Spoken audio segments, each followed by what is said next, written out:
सभी ने अपनी बात रखी। अभी 2 दिन पूर्व मुझे नॉर्थ ईस्ट के भी सभी आदरणीय मुख्यमंत्री जन से इसी विषय में चर्चा करने का अवसर मिला था, क्योंकि जहां जहां चिंताजनक स्थिति है उन राज्यों के साथ में विशेष रूप से बात कर रहा हूं। साथियों, बीते 1.5 साल में देश ने इतनी बड़ी महामारी से मुकाबला आपसी सहयोग और एकजुट प्रयासों से किया है। सभी राज्य सरकारों ने जिस तरह एक दूसरे से सीखने का प्रयास किया है, बेस्ट प्रैक्टिसेस को समझने का प्रयास किया है, एक दूसरे को सहयोग करने की कोशिश की है, और हम अनुभव से कह सकते हैं कि ऐसे ही प्रयत्नों से हम आगे इस लड़ाई में विजयी हो सकते हैं। साथियों, आप सभी इस बात से परिचित हैं कि हम इस समय एक ऐसे मोड़ पर खड़े हैं जहां तीसरी लहर की आशंका लगातार जताई जा रही है। देश के अधिकांश राज्यों में केसेस की संख्या जिस तरह कम हुई थी, उसने कुछ राहत साइकोलॉजिकली फील होता था, कुछ राहत महसूस हो रही थी। विशेषज्ञ इस डाउनवर्ड ट्रेंड को देखकर उम्मीद भी कर रहे थे कि जल्द ही देश दूसरी लहर से पूरी तरह बाहर आ जाएगा। लेकिन कुछ राज्यों में केसेस की बढ़ती हुई संख्या अभी भी चिंताजनक बनी हुई है। साथियों, आज जितने राज्य 6 राज्य आज हमारे साथ हैं, इस चर्चा में शामिल हुए हैं, पिछले हफ्ते के करीब 80% नए केसेस आप जो इन राज्यों में है उन्हीं राज्यों से आए हैं। 84% दुखद मौतें भी इन्हीं राज्यों में हुई है। शुरुआत में विशेषज्ञ ये मान रहे थे कि जहां से सेकंड वेव की शुरुआत हुई थी, वहां स्थिति अन्य की तुलना में पहले नियंत्रण में होगी। लेकिन महाराष्ट्र और केरल में केसेस का इजाफा लगातार देखने को मिल रहा है। ये वाकई हम सबके लिए, देश के लिए एक गंभीर चिंता का विषय है। आप सब इससे परिचित हैं कि ऐसे ही एक गंभीर चिंता का विषय है। आप सब इससे परिचित हैं कि ऐसे ही ट्रेंड हमें सेकंड वेव के पहले जनवरी फरवरी में भी देखने को मिले थे। इसलिए आशंका स्वाभाविक रूप से बढ़ जाती है कि अगर स्थिति नियंत्रण में नहीं आई तो मुश्किल हो सकती है। बहुत जरूरी है कि जिन राज्यों में केसेस बढ़ रहे हैं उन्हें प्रोएक्टिव मेजर्स लेते हुए तीसरी लहर की किसी भी आशंका को रोकना होगा।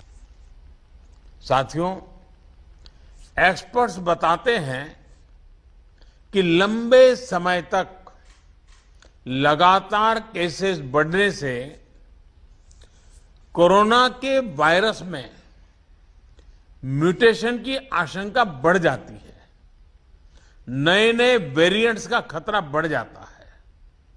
इसलिए तीसरी लहर को रोकने के लिए कोरोना के खिलाफ प्रभावी कदम उठाया जाना नितांत आवश्यक है।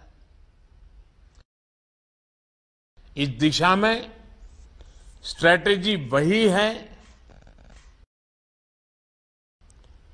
जो आप अपने राज्यों में अपना चुके हैं, पूरे देश ने उसको लागू किया हुआ है और उसका एक अनुभव भी हमें है, जो आपके लिए भी टेस्टेड एंड प्रूवन मेथड है। टेस्ट, ट्रैक और ट्रीट। और अब टीका। टेस्ट, ट्रैक, ट्रीट एंड टीका, इसी वैक्सीन की हमारी रणनीति फोकस करते हुए हमें आगे बढ़ना है। माइक्रो कंटेनमेंट जोन्स पर हमें विशेष ध्यान देना होगा। जिन जिलों में पॉजिटिविटी रेट ज्यादा है, जहां से नंबर ऑफ केसेस ज्यादा आ रहे हैं, वहां उतना ही ज्यादा फोकस भी होना चाहिए। अभी जब मैं नॉर्थ ईस्ट के साथियों से बात कर रहा था तो एक बात उभर करके आई कि कुछ राज्यों ने लॉकडाउन ही नहीं किया, लेकिन माइक्रो कंटेनमेंट जोन पर बहुत बल दिया और उसके कारण वो स्थिति को संभाल पाए। टेस्टिंग में भी ऐसे जिलों पर विशेष ध्यान देते हुए पूरे प्रदेश में टेस्टिंग को ज्यादा से ज्यादा बढ़ाया जाना चाहिए। जिन जिलों में, जिन इलाकों में संक्रमण ज्यादा है, वहां वैक्सीन भी हमारे लिए एक स्ट्रैटेजिक टूल है। वैक्सीन के प्रभावी इस्तेमाल से कोरोना की वजह से उत्पन्न परेशानियों को कम किया जा सकता है। कई राज्य इस समय हमें जो विंडो मिली है उसका इस्तेमाल अपनी आरटी-पीसीआर टेस्टिंग कैपेसिटी बढ़ाने में भी कर रहे हैं। ये भी एक सराहनीय और जरूरी कदम है। ज्यादा से ज्यादा आरटी-पीसीआर टेस्टिंग वायरस को रोकने में काफी प्रभावी हो सकते हैं। साथियों, देश के सभी राज्यों को नए आईसीयू बेड्स बनाने, टेस्टिंग क्षमता बढ़ाने और दूसरी सभी जरूरतों के लिए फंड उपलब्ध करवाया जा रहा है। केंद्र सरकार ने हाल ही में 23,000 करोड़ 23,000 करोड़ रुपए से ज्यादा का इमरजेंसी कोविड रेस्पॉन्स पैकेज भी जारी किया है। मैं चाहूंगा कि इस बजट का उपयोग हेल्थ इंफ्रास्ट्रक्चर को और मजबूत करने के लिए हो। जो भी इंफ्रास्ट्रक्चरल गैप्स राज्यों में हैं, उन्हें तेजी से भरा जाए। खास तौर पर ग्रामीण इलाकों, रूरल एरियाज, उस पर हमें ज्यादा मेहनत करने की जरूरत है।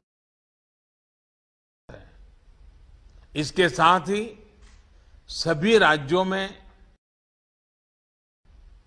IT systems, control rooms